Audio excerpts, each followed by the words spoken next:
जय जय रघुवीर समर्थ। जय जय रघुवीर समर्थ।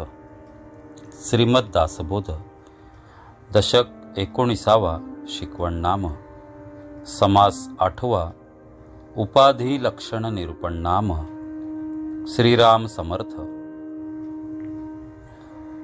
सृष्टीमध्ये बहुलोक परिभ्रमणे कळे कौतुक नाना प्रकारीचे विवेक आढळू लागती।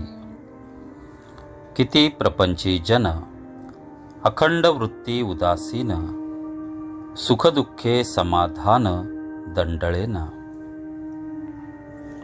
स्वभावेची नेमक बोलती सहजची नेमक चालती अपूर्व बोलण्याची स्थिती सकळासी माने। सहजची ताळ ज्ञान येते स्वभावेची राग ज्ञान उमटते सहजची कळत जाते न्याय नीती लक्षण। एखादा आढळे गाजी सकळ लोक अखंड राजी सदा सर्वदा आवडी ताजी प्राणीमात्रांची। चुकोन उदंड आढळते भारी मनुष्य दृष्टीस पडते महंताचे लक्षण से वाटते अकस्मात। ऐसा आढळता लोक चमत्कारे गुणग्राहिक क्रिया बोलणे नेमक प्रत्ययाचे। सकळ अवगुणामध्ये अवगुण आपुले अवगुण वाटती गुण मोठे पाप करंटपण चुकेना की। ढाळेची काम होते सदा जे जपल्याने नव्हे सर्वदा तेथे पीळ पेचाची आपदा आढळेची ना। एकासी अभ्यासिता न ये एकासी स्वभावेची ये ऐसा भगवंताचा महिमा काय कैसा कळेना। मोठी राजकारणे चुकती राजकारणी वेढा लागती नाना चुकीची फजिती चहूंकडे।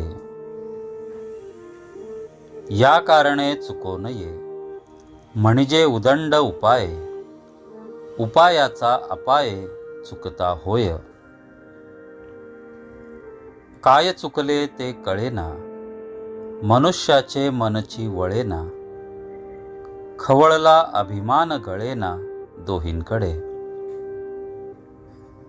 अवघे फडची नासती लोकांची मने भंगती कोठे चुकते युक्ती काही कळेना।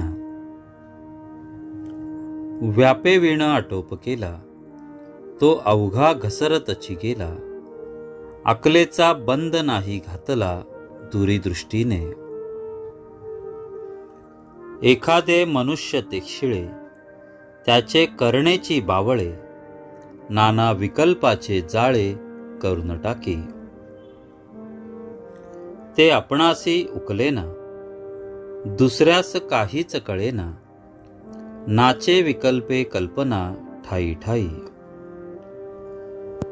त्या गुप्त कल्पना कोणास कळाव्या कोणे येऊन आटोपाव्या ज्याच्या त्याने कराव्या बळकट बुद्धी। ज्यासी उपाधी आवरेना तेणे उपाधी वाढवाविना सावचित्त करुनिया मना समाधाने असावे। धाव धावो उपाधी वेष्टी आपण कष्टी लोकही कष्टी हे कामा नये गोष्टी कुसमुसेची। लोक बहुत कष्टी झाला आपणही अत्यंत त्रासला व्यर्थची केला गलबला कासयासी। असो उपाधीचे कामाईसे काही बरे काही काणोसे सकळ समजो नैसे वर्तता बरे।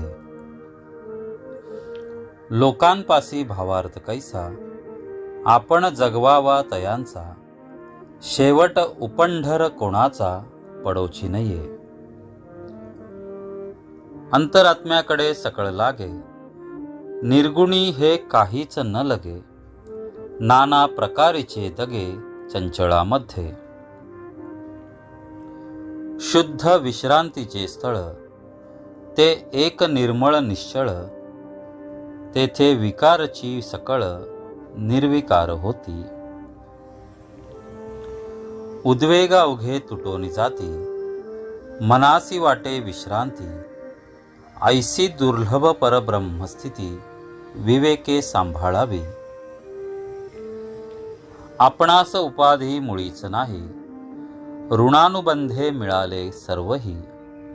आल्या गेल्यांची क्षिती नाही, ऐसे झाले पाहिजे. जो उपाधीस कंटाळला, तो निवांत होऊन बैसला. आटोपेना तो गलबला कासयासी. काही गलबला काही निवळ, ऐसा कंठित जावा काळ. जेणेकरिता विश्रांती वेळ आपणासी व्हावे. उपाधी काही राहत नाही, समाधाना एवढे थोर नाही. नरदेह प्राप्त होत नाही क्षणक्षणा. इति श्री दासबोधे गुरुशिष्य संवादे उपाधी लक्षण निरूपण नाम समास 8वा. जय जय रघुवीर समर्थ. जय सद्गुरु. या समासामधून समर्थ आपल्याला जीवनातील उपाधी आणि त्यातून निर्माण होणाऱ्या मनाच्या गोंधळाची जाणीव करून देतात. जगात वावरताना अनेक प्रकारची माणसे, त्यांचे स्वभाव आणि त्यांचे अनुभव आपल्याला पाहायला मिळतात. काही माणसे संकटातही शांत, समाधानी आणि विवेकी राहतात. त्यांच्याकडून आपण शिकले पाहिजे. प्रपंच करताना प्रत्येक गोष्ट आपल्या मनाप्रमाणे होईलच असे नाही, म्हणून परिस्थिती समजून घेऊन वागावे. अविचार, अहंकार, हट्ट आणि मनातील विकल्प यामुळे स्वतःचेही नुकसान होते आणि इतरांनाही त्रास होतो. आपल्यावर जितकी उपाधी आहे त्यापेक्षा ती मनावर किती घेतो हे अधिक महत्त्वाचे आहे. सततची धावपळ, चिंता आणि अनावश्यक गोंधळ यामुळे मनाला कधीही खरी विश्रांती मिळत नाही. म्हणून प्रत्येक काम करताना दूरदृष्टी, सावधपणा आणि विवेक हे ठेवणे आवश्यक आहे. लोकांची मने दुखावतील अशा पद्धतीने वागण्यापेक्षा प्रेम, समजूतदारपणा आणि संयम ठेवावा. प्रपंच करावा, पण प्रपंचाने आपल्या मनाचा ताबा घेऊ देऊ नये. आपल्याकडे आलेल्या जबाबदाऱ्या या ऋणानुबंधाने आलेल्या आहेत हे समजून त्या शांतपणे पार पाडाव्यात. अनावश्यक अपेक्षा, चिंता आणि अहंकार कमी केला की मन हळूहळू हलके होते. खरी विश्रांती बाहेरच्या परिस्थितीत नसून आपल्या अंतर्मनाच्या समाधानात आहे. मन स्थिर आणि निर्मळ झाले की अनेक विकार आपोआप शांत होतात. म्हणून समर्थांचा संदेश असा आहे की उपाधीपासून पळून जाऊ नका, पण उपाधी मनावर चढू देऊ नका. विवेकाने प्रपंच करा, मनात समाधान ठेवा आणि अंतर्मनाला परमशांतीच्या दिशेने घेऊन जा. कारण मनाचे समाधान आणि अंतःकरणाची शांती याच्यापेक्षा जीवनात मोठी संपत्ती दुसरी कोणतीही नाही. जय सद्गुरू. आपणास समास आवडत असेल तर लाईक करा, इतरांना शेअर करा आणि चॅनलला सबस्क्राईब करा. आपल्या काही सूचना असेल तर कमेंट करा. जय सद्गुरू.